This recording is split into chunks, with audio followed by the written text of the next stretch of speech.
Tour de France, rude étape pour Bernard Hinault, Zoetemelk prend le maillot jaune.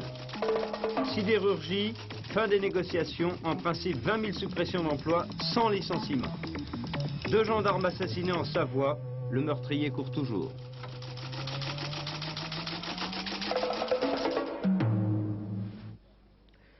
Messieurs, bonsoir. Changement de maillot pour Bernard Hinault, changement de couleur. Le breton n'est plus en jaune, mais en vert. Il est donc leader du classement par points, mais ne l'est plus au classement général. Il est désormais devancé par le Hollandais Zoetemelk, qui a réalisé aujourd'hui entre Amiens et Roubaix une très belle performance à l'issue d'une étape palpitante, fertile en rebondissements, une étape presque de montagne, disputée en fin de course sur les fameux pavés de Paris-Roubaix. Seul contre tout le peloton, contre la malchance, contre les pavés, Bernard Hinault a vécu aujourd'hui une pénible journée. Victime d'une crevaison et d'un dépannage cafouillé juste à l'entrée du parcours emprunté à Paris-Roubaix, c'est-à-dire au plus mauvais moment, Bernard Hinault a laissé sur les pavés de l'enfer du Nord son maillot jaune et une partie de sa confiance. Le champion breton a pourtant lutté pendant des dizaines de kilomètres pour revenir sur le groupe de tête, emmené par son plus dangereux rival, le Hollandais Joop Zoetemelk. Mais il a mené seul, tout seul la chasse, comme en témoigne cette image. Avec son courage, avec son orgueil, Bernard Hinault a essayé de limiter les dégâts, mais il a été obligé de s'avouer vaincu. Et c'est ainsi qu'il a perdu 3 minutes 26 secondes sur Joop Zoetemelk, qui se retrouve ce soir avec le maillot jaune et 2 minutes 08 secondes d'avance sur Bernard Hinault. 4 minutes 48 secondes sur son coéquipier Nilsson et 6 minutes 39 secondes sur l'autre perdant du jour, le Hollandais Hennie Kuiper. Au vélodrome de Roubaix, c'est le Belge Ludo Delcroix qui a remporté cette 8e étape avec 19 secondes d'avance sur le groupe de Zoetemelk. Une belle victoire qui justifie l'enthousiasme de Delcroix. Quant à Bernard Hinault, il a terminé l'étape à la 24e place, en queue du peloton des battus. Cette étape Amiens-Roubaix marque donc un tournant dans ce Tour de France riche en émotions. Et Bernard Hinault, à l'arrivée épuisé, a d'ailleurs manifesté quelques gestes d'énervement et surtout de déception.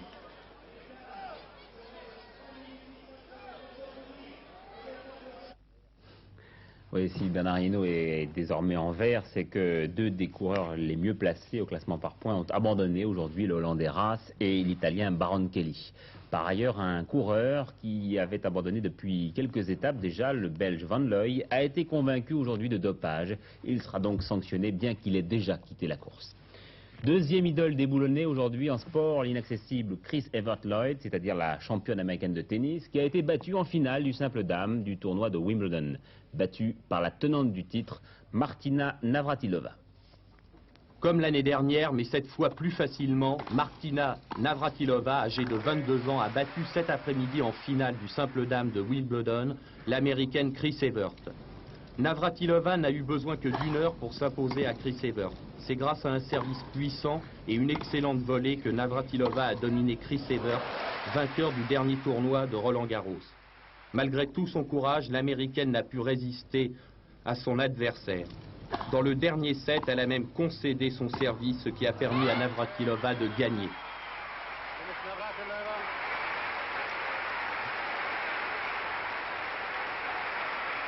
La colère de Chris Evert succède à la joie de Navratilova. Et puis en finale double, maintenant, les Américains Fleming et McEnroe ont battu Gottfried et Ramirez. Aux frontières du sport et des informations générales, maintenant, l'affaire du Parc des Princes. Je vous disais l'autre jour que la ville de Paris refusait de payer l'incroyable devis réclamé pour réparer la toiture d'un édifice qui n'est pourtant pas bien vieux, 720 millions de centimes. Eh bien aujourd'hui, pour Antenne 2 et pour Olivier Ray, Jacques Chirac, le maire de Paris, accepte d'ouvrir les dossiers du Parc des Princes et par la même occasion celui des équipes de football de la capitale.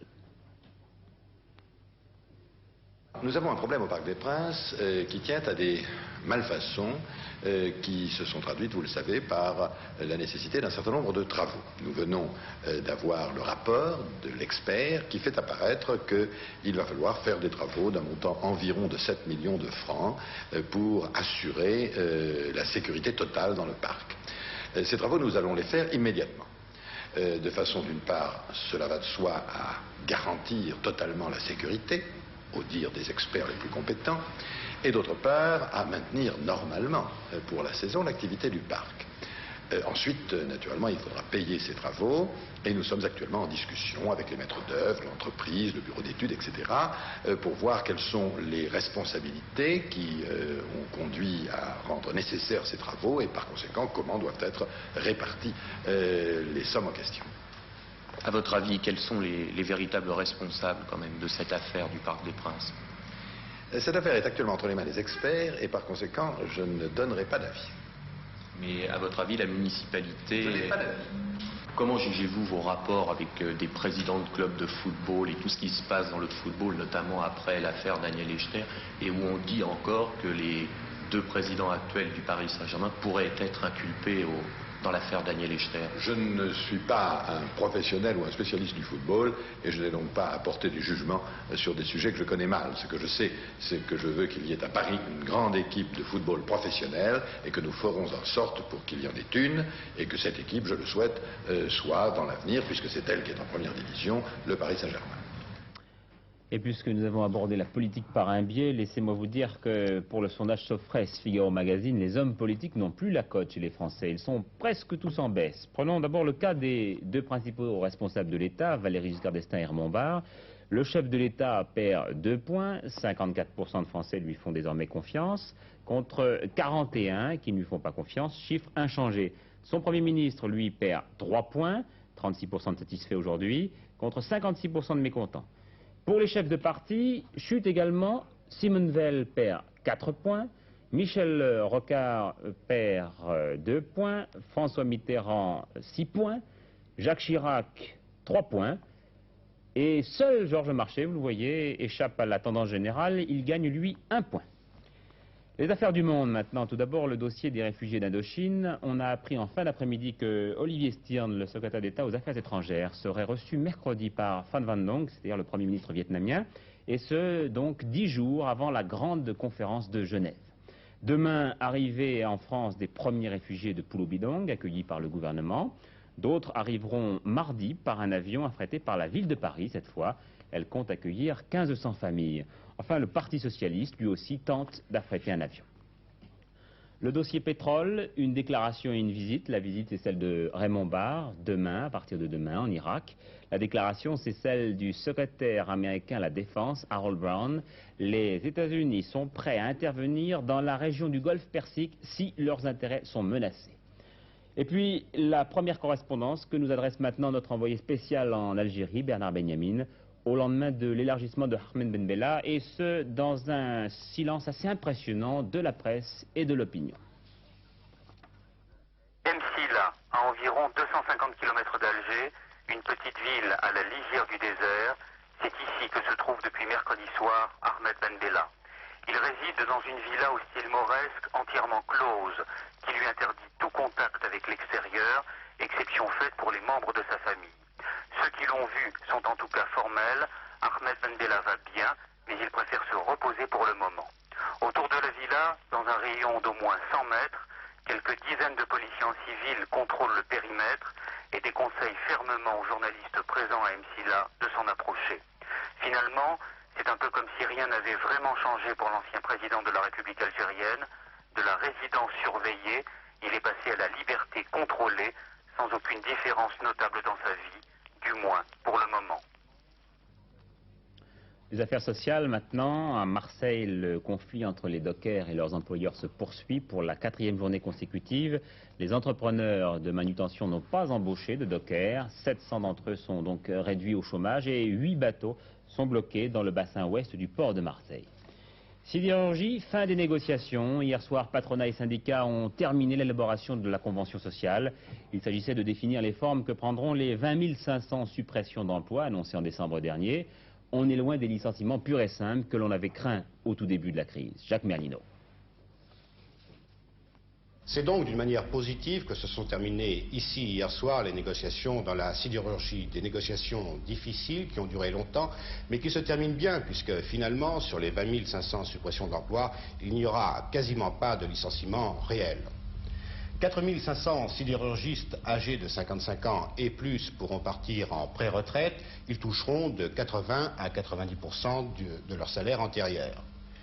De 7 à 8 000 sidérurgistes qui occupaient des emplois pénibles ou qui étaient pensionnés à la suite d'accidents du travail pourront partir en pré-retraite dès l'âge de 50 ans.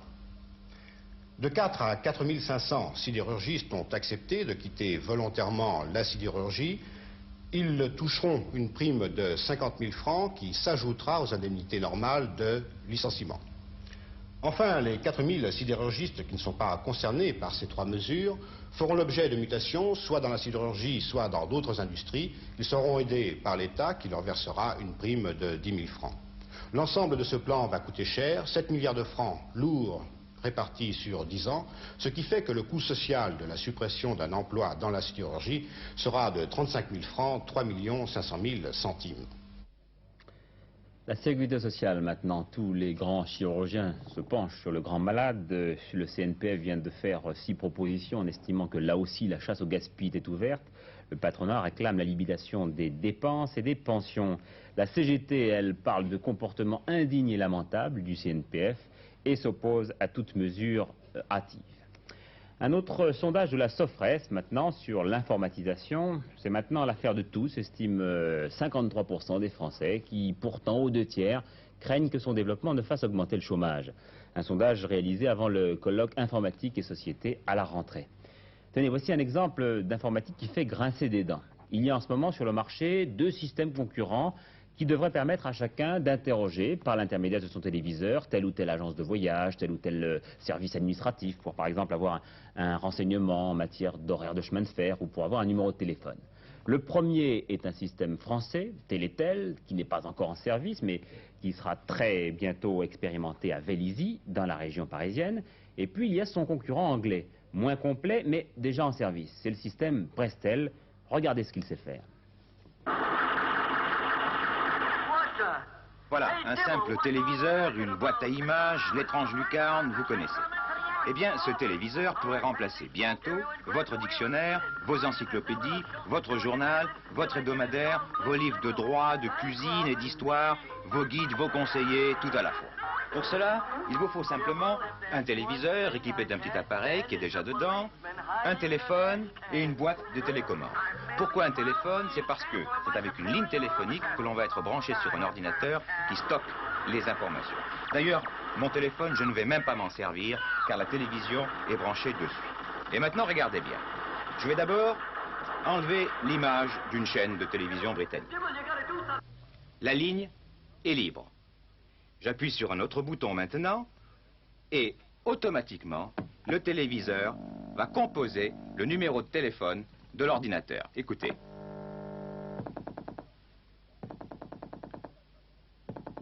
Mon téléviseur me dit, cela sonne. Et voilà, je suis maintenant en ligne avec Prestel, c'est le nom de l'ordinateur et c'est le nom de cette nouvelle technique d'information par la télévision. Tournons la page.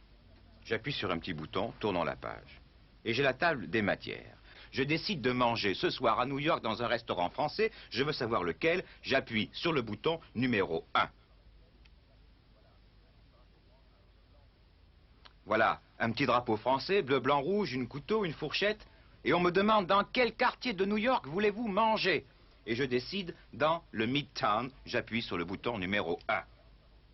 Et voilà, le nom d'un restaurant français, une brasserie, et l'ordinateur m'indique l'ambiance, les prix, le menu, les heures d'ouverture et les possibilités de réservation. Supposant que ce restaurant ne me plaît pas, j'appuie sur le bouton « Tourner la page » et j'aurai un autre restaurant français. Maintenant, je ne suis pas obligé de faire toute cette recherche qui est longue. Naturellement, Prestel m'offre en même temps que son système un petit livre. Et supposons par exemple que je veuille avoir des précisions sur la manière de divorcer. Je consulte ce petit livre au chapitre loi et je vois divorce. Et je lis un chiffre que je vais composer sur ma petite boîte de télécommande.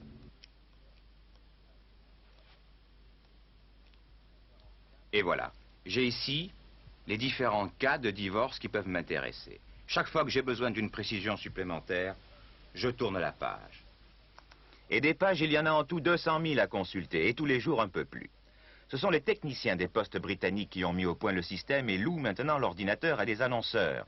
Ces annonceurs peuvent être des journaux qui publient leurs éditoriaux ou l'horoscope, des compagnies aériennes ou de voyage, des compagnies automobiles qui font connaître le marché du neuf ou d'occasion. 163 organismes, d'État ou privés, utilisent aujourd'hui Prestel pour faire passer leurs informations. Par exemple, cette association de consommateurs qui publie un hebdomadaire et a acheté 1500 pages sur ordinateur. On remplit ces pages directement au moyen d'une machine à écrire électronique. On peut à chaque instant changer l'information ou la rectifier, comme ici par exemple une date. L'annonceur fait payer au client chaque page qu'il a consultée. Le tarif varie de 1 à 30 centimes. Et par exemple, Antenne 2 peut parfaitement louer quelques pages d'ordinateur pour vous faire connaître ses programmes ou toute information sur la compagnie, l'état du personnel, le nombre de téléspectateurs, etc. En fait, c'est une grande compétition qui s'ouvre car le marché est énorme et le procédé risque de se vendre partout à travers le monde. Bien qu'il soit, je vous le rappelle, contrecarré donc par le procédé français Télétel. Il y a 2 ans, une entreprise de Berck dans le Pas-de-Calais déposait son bilan. Ce n'était pas une entreprise comme les autres. Sur les 111 ouvriers qui y travaillaient, 70 étaient handicapés physiques. Alors pour ne pas retomber au bord de la route sous l'étiquette d'assistés, les handicapés se cotisent et obtiennent du syndic l'allocation en gérance de leur entreprise pour 5 ans. Mais voilà que l'on reparle d'un deuxième dépôt de bilan. Il y a 2 ans, l'usine pilote de Berck déposait son bilan. Courageuse et tenace, ses 110 employés décidaient alors de devenir actionnaires de cette affaire de bijoux et de cadeaux fantaisie en fondant une société au capital variable de 250 000 francs. Autre particularité de cette entreprise, la majorité de ses salariés sont handicapés physiques. Ils sont au nombre de 70. La bonne volonté aidant, ils ont tenu 2 ans avec une assise financière précaire. Pour sauver l'usine, 200 millions de centimes sont aujourd'hui indispensables. Depuis 2 ans, les pouvoirs publics et les caisses locales s'étaient engagés à apporter leur concours. Puis rien. Alors à Berck, aujourd'hui et pour la 2e fois, on parle de dépôt de bilan. Quelle est l'importance de cette entreprise pour vous? Elle a été la solution à ma vie active. Elle m'a permis de vivre comme tout le monde, de fonder un foyer, de me sentir libre, de me sentir comme tout le monde. C'était très important.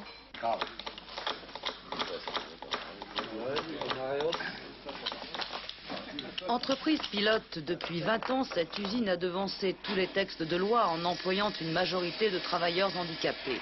Et aujourd'hui, les pouvoirs publics proposent comme solution au conflit de transformer l'entreprise en atelier protégé, une espèce de ghetto dont les handicapés ne veulent à aucun prix entendre parler. Nous sommes insérés depuis 20 ans dans la vie active. Nous travaillons comme tous nos camarades valides.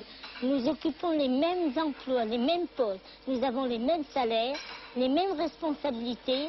Il y a des cadres invalides et tout. Donc, accepter l'atelier protégé, ce serait régresser. Si les négociations n'aboutissent pas, jusqu'où irez-vous? Mon Dieu, alors là, on vous laisse la surprise. On est très imaginatif.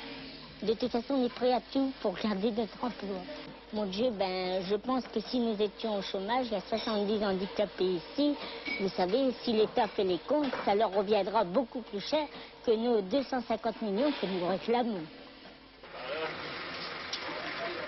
Si les appels et les efforts des employés de Berck restent vains, l'usine fermera ses portes.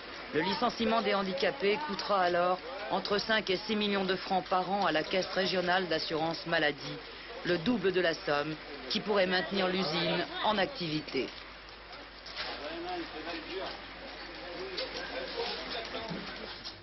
Un attentat cette nuit contre la voiture de Maître Klarsfeld, garée dans un parking à Paris. Maître Klarsfeld est président de l'association juive pour le jugement des criminels nazis ayant opéré en France. Il avait applaudi au vote des députés ouest-allemands sur l'imprescriptibilité des crimes nazis. Un drame à Tresserve en Savoie. Un proxénète fiché depuis longtemps par la police, spécialiste de l'évasion, a tué aujourd'hui 2 gendarmes qui étaient venus l'interpeller dans son hôtel. La compagne de l'assassin a été arrêtée. Ce matin, 5 gendarmes se rendent dans cet hôtel situé au bord du lac du Bourget pour une vérification. À l'intérieur, James Drouard occupe une chambre en compagnie d'une jeune femme. Les gendarmes fouillent la chambre et trouvent plusieurs faux papiers d'identité dans une valise. Ils ordonnent au couple de les suivre jusqu'à la brigade. Drouard s'empare alors d'un pistolet de fort calibre, ouvre le feu aussitôt, tue 2 gendarmes et réussit à prendre la fuite. La jeune femme affirme ne pas connaître l'identité du meurtrier. Ce dernier est connu des services de police. Par 2 fois déjà, il a réussi à s'évader de prison. En fin d'après-midi, les policiers ont retrouvé la voiture volée par Drouhard près de Valencin, dans la banlieue de Lyon. Le meurtrier se serait réfugié dans les bois environnants. Depuis le début de cette année, 15 gendarmes ont été tués et 676 ont été blessés au cours de missions. Une information à la destination de ceux qui abandonnent lâchement leurs chiens pendant les vacances. À Rouen, un homme a été condamné à 4 mois de prison avec sursis et 14 francs d'amende pour avoir ligoté son chien dans un sac. Il avait au préalable attaché les pattes et le museau de son chiot qui a 2 mois. Ouverture demain à la Fondation Mag à Saint-Paul-de-Vence d'une exposition consacrée aux œuvres de Miro. À 86 ans, Miro se lance maintenant, tout comme le grand peintre Chagall, dans, vous allez le voir, l'art du vitrail.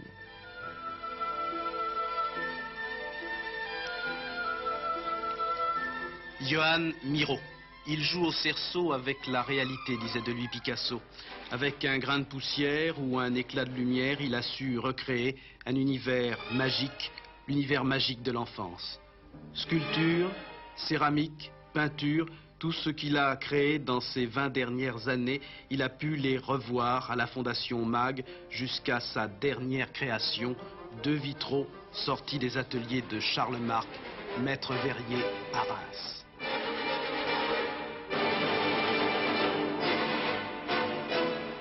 Moi, je pense que cette exposition est une réussite parce qu'elle est très variée et très authentique. Ce n'est pas des choses mortes et froides et des bibliothèques. C'est très authentique. Toutes ces choses-là ont une très grande unité dans mon esprit. À 86 ans, Miro conserve le regard bleu étonné d'un enfant. Miro, c'est le triomphe de la candeur.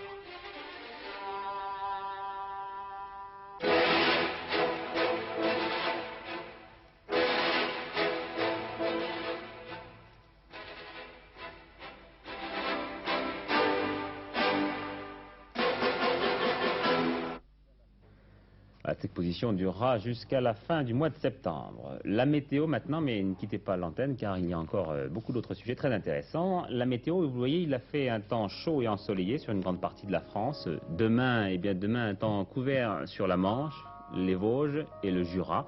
Sur les autres régions, un temps ensoleillé et chaud, mais le soir, un risque d'orage sur les Alpes et la Corse. Un temps, hélas, propice aux incendies de forêt.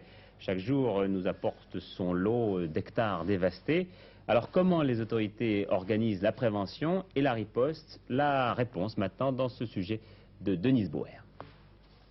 Ce sont les départements du Var et de Corse les plus menacés par les feux de forêt pendant les 4 mois d'été. Pendant ces 4 mois, 4 guetteurs vivent isolés au haut de tours. Ils surveillent l'horizon 12 heures par jour, ont 80% du département sous les yeux et donnent l'alerte à l'apparition de la moindre fumée. Leur position, environ 800 mètres au-dessus du niveau de la mer. Ils doivent posséder de bonnes notions de météorologie et de topographie. C'est le cas de monsieur Jean Parr, guetteur de feux de forêt depuis 10 ans. Monsieur Parr, qu'est-ce qui vous pousse à vivre en reclus 4 mois de l'année? Il y a plusieurs motivations. D'abord, un certain goût de la solitude, un goût de la nature, et puis, par-dessus tout, probablement, un besoin de se sentir actif pour la protection de cette nature, pour la protection de la forêt provençale qui est tellement menacée en ce moment. À partir du moment où vous détectez un feu, que se passe-t-il? Il y a 3 solutions. Ou le feu se situe très près de ma vigie, auquel cas je n'ai pas de difficulté à fixer les coordonnées pour fournir le renseignement au PC-Feu départemental. Ou le feu est éloigné et je suis seul à le voir. À ce moment, il faut que je me débrouille par mes propres moyens, qu'à l'aide de la LIDAD, je repère l'angle sous lequel se trouve le feu, je trace la ligne et en étudiant le relief, j'arrive à déterminer les coordonnées. Ou ce feu est vu par plusieurs vigies, auquel cas je demande à un collègue d'effectuer une visée et au point de recoupement de nos visées, là est le feu et il nous est facile, comme il est facile au PC de déterminer les coordonnées à ce moment-là. Il paraît qu'à l'abbaye en haut, il y a des poteaux d'incendie. Les incendies de forêt, de plus en plus nombreux chaque année, exigent des hommes un entraînement intensif. Cette année, un exercice feu de forêt se déroulait près d'Embrun, dans les Hautes-Alpes. Son but était de parfaire l'entraînement des hommes de la sécurité civile, appelés en renfort par les pompiers en cas de sinistre important. Le directeur des secours est chargé d'organiser et de diriger hommes et moyens mis à sa disposition. Ah, il me faudrait là sur le front du feu de l'eau reçue par les... Sur le terrain, 130 hommes, 3 hélicoptères, des véhicules tout-terrain, des motopompes, des citernes souples contenant de 500 à 1200 litres d'eau. Les citernes sont héliportées lorsque le feu est difficilement accessible. Attaque à ta base. Bon, on fait le tour de ton foyer. Bloque ton eau si c'est nécessaire. Hein. Coupe ton eau pour faire le tour. Puis le directeur des secours survole la zone sinistrée et si le feu s'intensifie, il fait appel au Canadair chargé de 5500 litres d'eau. L'an dernier, les sapeurs-pompiers du Var sont sortis 468 fois pour tenter de sauvegarder 2500 hectares de forêts et de maquis. Je vous avais demandé de ne pas quitter l'écoute car je vous propose maintenant 3 compétitions hors du commun. Alors voici tout d'abord un nouveau record du monde qui demande un sens très aiguisé de l'astuce mais en même temps des notions très précises de calcul de trajectoire. Vous allez comprendre pourquoi. Voici 1 minute sur l'art et la manière de défaire en quelques secondes ce que l'on a mis des heures à assembler. Ça se fait avec des dominos mais vous pouvez essayer avec des morceaux de sucre ou si vous êtes général avec un bataillon de fantassins. Go!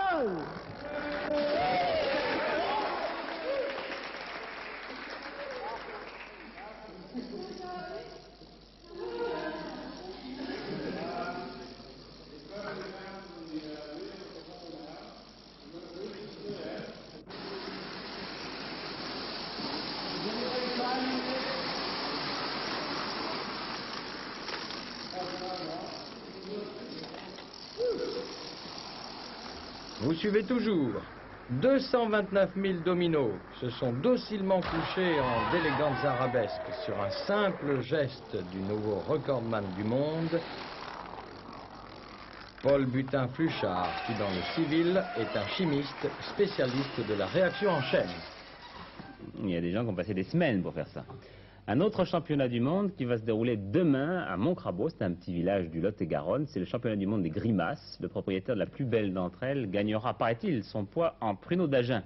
Et puis une autre compétition avec des images, vous voulez voir, tout à fait stupéfiantes. Biarritz est jusqu'à dimanche la capitale européenne du surf. Pour la première fois dans cette ville, un véritable festival de films de planche à voile et de surf. Des films réalisés par des amateurs et des professionnels. L'un d'entre eux représente d'ailleurs Antenne 2, c'est la traversée du Sahara en planche à voile à roulettes. C'est l'occasion de voir ce qui se fait de mieux dans ce domaine sportif. Je vous laisse sur ces images, je vous retrouverai Pierre-Alain vers 22h50 et puis demain à 20h, Léon Zitrone. Bonne soirée à tous, à lundi.